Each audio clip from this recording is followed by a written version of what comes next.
अहंकाराचा अंत. बुद्ध कथा. एकेकाळी गौतम बुद्ध आपल्या शिष्यांसह एका सुंदर गावात आले. ते गाव खूप समृद्ध होतं. लोक सुखी होते. पण त्या गावात एक मोठी समस्या होती. त्या गावात एक तरुण राजकुमार राहत होता. तो खूप देखणा, शक्तिशाली आणि बुद्धिमान होता. पण त्याच्यात एक मोठा दोष होता. अहंकार. त्याला वाटायचं, मी सर्वात श्रेष्ठ आहे. माझ्यापेक्षा कोणीही मोठं नाही. अहंकार वाढतो. राजकुमार नेहमी लोकांना कमी लेखायचा.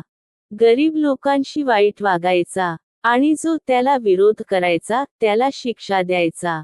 लोक त्याला घाबरायचे. कोणीही त्याच्याशी सत्य बोलण्याची हिंमत करत नव्हतं.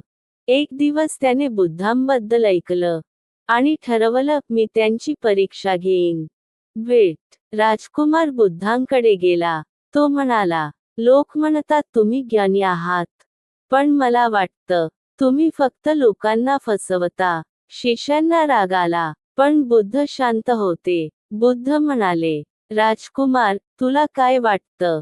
ते तू मोकळेपणाने सांगू शकतोस. प्रश्न. राजकुमार म्हणाला, जर तुम्ही खरे ज्ञानी असाल, तर मला सिद्ध करून दाखवा की अहंकार वाईट आहे. बुद्ध हसले आणि म्हणाले, उद्या सकाळी माझ्यासोबत ये. जंगलात धडा. दुसऱ्या दिवशी ते जंगलात गेले. तिथे एक मोठं झाड होतं आणि बाजूला एक छोटंसं रोप. बुद्ध म्हणाले, हे झाड आणि हे रोप बघ. वादळ आलं तर कोण टिकेल? राजकुमार म्हणाला, मोठं झाडच टिकेल. सत्य उलगडतं. थोड्या वेळाने जोराचा वारा सुटला. मोठं झाड हलायला लागलं. आणि अचानक धाडकन होऊन गेलं. पण छोटंसं रोप वाऱ्यासोबत वाकलं. आणि वाचलं. बुद्धांची शिकवण. बुद्ध म्हणाले, अहंकारी माणूस त्या मोठ्या झाडासारखा असतो. तो कधीच वाकत नाही, म्हणून तुटतो.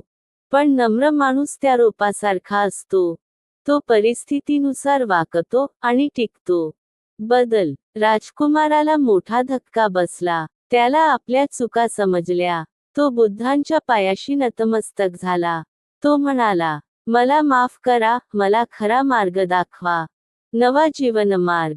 त्या दिवसानंतर राजकुमार बदलला. तो लोकांशी प्रेमाने वागू लागला. गरिबांना मदत करू लागला. आणि नम्र झाला. गावातील लोक पुन्हा आनंदी झाले. अंतिम शिकवण. मॉरल. अहंकार माणसाला खाली पाडतो. नम्रता माणसाला उंच नेते. खरं सामर्थ्य शांततेत आणि साधेपणात असतं.